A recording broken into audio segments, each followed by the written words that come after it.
Lord. இந்த நாளுக்குரிய சிலுவை தியான வசனம். அம்மா வலிக்குதே, நான் மட்டும் செருப்பு போட்டுட்டு போயிருந்தேன்னா அந்த முள்ளு என்ன குத்தி இருக்குமா? ஹாஸ்பிட்டலுக்கு போயிட்டு வந்தாச்சு, இருந்தாலும் ரொம்ப வலிக்குது. நாளைக்கு வேற எக்ஸாம் இருக்கு. சரி, அதுக்கு படிப்போம். ஃபர்ஸ்ட் பைபிள் ரீட் பண்ணிட்டு அதுக்கப்புறம் படி. முள்களார் ஒரு முடியை பின்னி அவர் சிரசின் மேல் வைத்து அவர் வலது கரத்தில் ஒரு கோலை தந்து அவர் முன்பாக முழங்கால் படியிட்டு, யூதருடைய ராஜாவே வாழ்க என்று அவரை பரியாசம் பண்ணி அவர் மேல் துப்பி அந்த கோலை எடுத்து அவரை சிரசில் அடித்தார்கள். முள்கிரீடம் வச்சாங்களா? எனக்கு ஒரு சின்ன முள்ளு குத்துனதுக்கே அப்படி வலிச்சுது. அப்ப ஏசப்பாக்கு எவ்வளவு வலிச்சிருக்கும்.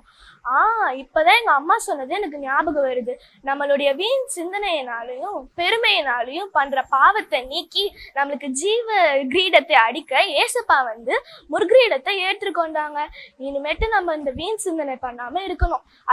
அதுக்கு நான் ஏசப்பாட்ட நான் சரண்டர் பண்ண போறேன். அன்புள்ள ஏசப்பா, என்னுடைய வீண் சிந்தனையினால பண்ண பாவத்தை போக்குறதுக்காக நீங்க முன்முடியை ஏற்றுக்கொண்டீங்க ஏசப்பா. இனிமே நான் வீண் சிந்தனையினால பாவம் செய்யாம இருக்க எனக்கு உதவி செய்யுங்கப்பா. இயேசுவின் நாமத்தினாலே ஜெபம் கேளும் பிதாவே, ஆமென். இந்த சிலுவை தியான வசனம் இந்நாளில் உங்கள் தியானமா இருக்கட்டும். Jesus loves you.